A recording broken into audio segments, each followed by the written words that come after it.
আসসালামু আলাইকুম। Hi everyone, কেমন আছো তোমরা সবাই? আশা করছি সবাই খুব ভালো আছো আর আমিও খুব ভালো আছি। এটা দীঘা ব্লগের থার্ড সিরিজ, বুঝতেই পারছো। এটা মোহনায় গিয়েছিলাম আমরা, আর দীঘায় গেছি, মোহনায় যাবো না এমনটা তো হতে পারেই না। আর এখানে দেখো আমার ফেভারিট প্রনের সামনে আমি দাঁড়িয়ে আছি। দীঘায় গেছি প্রায় হয়তো 20 বার হয়ে গেছে, কিন্তু মোহনায় গিয়ে বাজার করেছি এইটা নিয়ে সেকেন্ড টাইম। একবার আমার বড়দাদের সাথে করেছিলাম, মানে পুরো বাজারটা ঘুরেছিলাম, আর এটা আমার সেকেন্ড টাইম পুরো বাজার ঘুরেছি। এইটা দেখো ভোলা ভেটকি আমার সামনে, কত কেজি বলেছিল আমি এই মুহূর্তে মনে করতে পারছি না, তবে অনেকটা বড় ছিল জানো তো।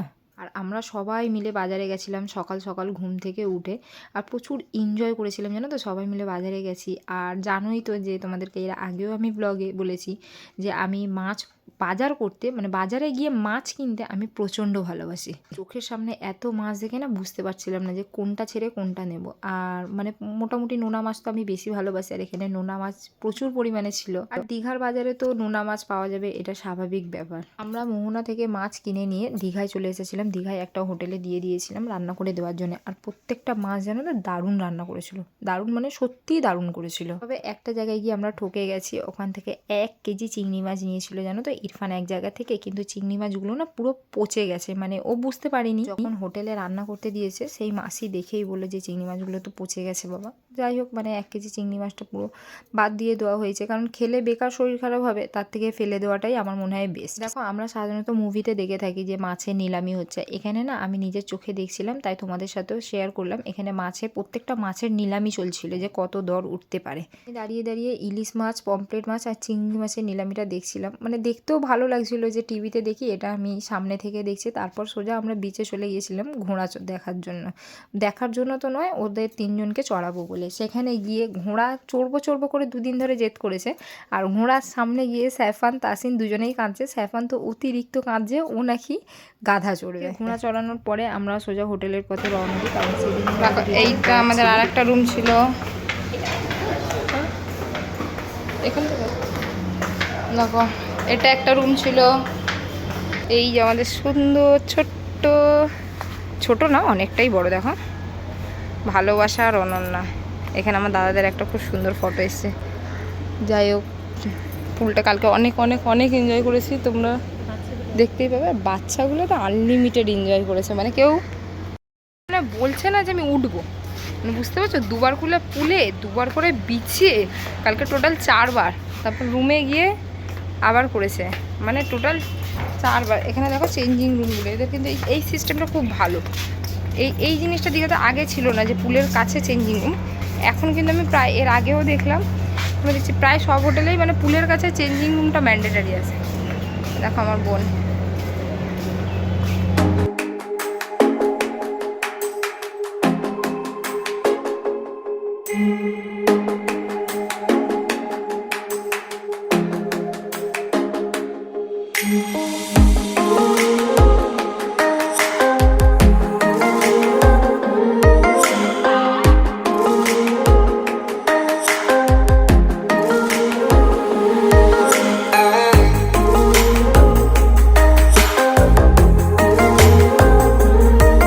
বাইরে থেকে বা রিসেপশন এরিয়াটা তোমাদেরকে আগে দেখাইনি, তাই রুম ছেড়ে বেরোনোর সময় তখন তোমাদের সাথে একটু শেয়ার করে দিলাম যে হোটেলের পাশেই দেখো পার্কিং প্লেস ছিল, আর যেটা আগে ভিডিওটা দেখলে ওটা রিসেপশন এরিয়া ছিল। ওখান থেকে শুধু আমরা চলে গিয়েছিলাম বিচে বেশ কিছুক্ষণ আড্ডা মেরে শপিং টপিং করে তারপরে আমরা লাঞ্চ করেছি। এবার অনেকটা আগে যেহেতু মানে জলে আর নামিনি আমরা, কারণ জলে নামলে আবার দেরি হয়ে যাবে, জল থেকে উঠতে চাইবে না, এইরকম একটা ব্যাপার। দীঘায় গিয়ে ইরফান গোলা খাবে না, এটা কিভাবে হতে পারে। তবে গোলা খাওয়ার সময় মাম্মিকে প্রচণ্ডভাবে মিস করছিলাম, কারণ মাম্মি আর ইরফান আমাদের গ্রুপের মধ্যে গোলা খেতে খুব ভালোবাসে। আমি জানো তো গোলা খাই না, তবে কালাখাট্টাটা কেউ যদি নেয় মানে তার থেকে একটু একটু হয়তো টেস্ট করে দেখি, তবে খুব একটা যে ভালো লাগে সেটা আমি বলবো না। আর এখানে না আমি একটু টেস্ট করে দেখলাম ভাবির থেকে, ইরফানের থেকে, আমার ভাই থেকে, তবে মানে টেস্টটা না সত্যি ভালো ছিল গোলাটার। আর দাদাটা যে বসছিল প্রচুর ফার্স্ট হাত চলছিল। দেখো লাস্ট 2 দিন তো দীঘায় গিয়ে তেমনভাবে কিছু শপিং টপিং করা হয়নি, তার জন্যে একটু বেরোনোর আগে একদম লাস্ট মুহূর্তে কিছু শপিং করছিলাম আমরা, আর কিছু গিফট আইটেম তো নিতেই হতো, তো তার জন্য একটু বেরিয়েছিলাম, গেলাম টুকিটাকি একটু কেনাকাটা করলাম, নিজের জন্য কেনাকাটা করেছি, গিফট আইটেমও যা কিছু কেনার ছিল টুকটাক কিনেছি। তবে এইবারে দীঘায় গিয়ে আহামরি খুব কিছু কিনিনি। প্রথম দীঘায় গেলে একটা এক্সট্রা ব্যাগ হয়ে যেত, আর এখন বছরে 3বার 4বার দীঘা যাই, প্রত্যেকবার যদি 2টো করে এক্সট্রা ব্যাগ নিয়ে আসি তাহলে ইরফান বলবে তোমাকে দীঘা যেতেই হবে না, বাদ দাও। এই দোকানটায় বেশ কিছু ইউনিক কালেকশন দেখলাম। ভাই আমাকে একটা ব্রেসলেট চয়েস করে দিয়েছে, খুব সুন্দর, আর ও নিজেও আমাকে একটা রিং গিফট করেছে, খুব সুন্দর, জানো তো। এখান থেকে কিছু মানে গিফট আইটেম নেওয়ার ছিল, নিয়ে নিলাম। প্রচণ্ডভাবে মিস করছিলাম, দীঘায় এসেছি আর এখনও ডাব খাইনি। ফাইনালি আমার দেওয়ার আমাকে ডাব খাওয়ালো। এই জিনিসটাকেও দেখো,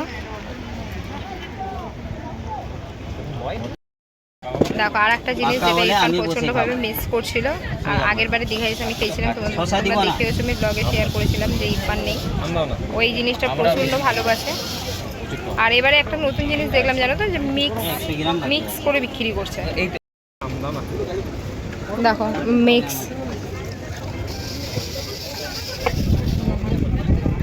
আম, পেয়ারা, শসা, স্টার ফ্রুট, সমস্ত কিছু নিয়ে, এই বাবা আমি ইংলিশ বাংলা মিলিয়ে বলে দিলাম, সব কিছু মিলিয়ে একটা মিক্স নিচ্ছে, মিক্স ফ্রুট চাট নাকি।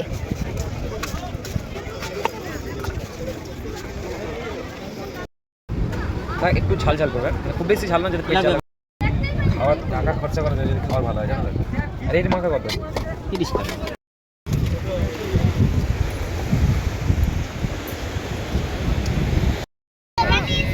কিনতে পাপা লোকটাকে বলছিল হাতে ধরে খেয়ে নেবে তো। হ্যাঁ হাতে ধরো, বলে ছেলের জন্য বেশি ঝাল দিয়েছে, নাহলে ওই সব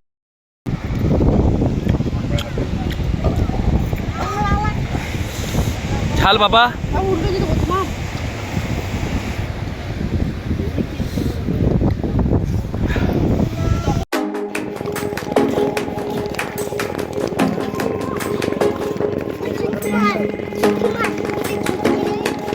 এই চুটকি মার, এই চুটকি মার, আমার মা, আমার বাবা, এটা আমার মা, এটা আমার বাবা। খুব এনজয় করলাম, জানো তো, পুরো এনার্জি, মানে 2 দিনের ট্রিপ, মানে 1 দিনের ট্রিপ, ফুল এনার্জি লস করে দিয়ে যাচ্ছি আমরা। চলো চলো চলো, যাই হোক সব কিছু মিলিয়ে মিশে ট্রিপটা খুব ভালো রইলো। ভাবছি ভিডিওটা, ব্লগটা এখানেই শেষ করি।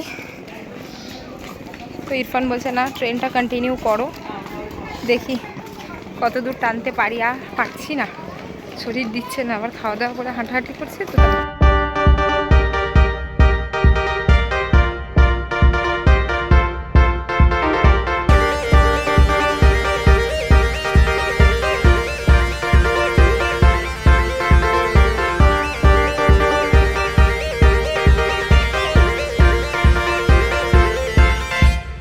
আমরা দীঘাতে প্রচুর এনজয় করার পরে ফাইনালি বাড়ির দিকে রওনা দিলাম। দেখতেই পাচ্ছ সুন্দর প্রকৃতির দৃশ্য দেখতে দেখতে আমরা বাড়ি ফিরছি, আর সবাই টায়ার্ড, সবাই মোটামুটি ঘুমিয়েছে।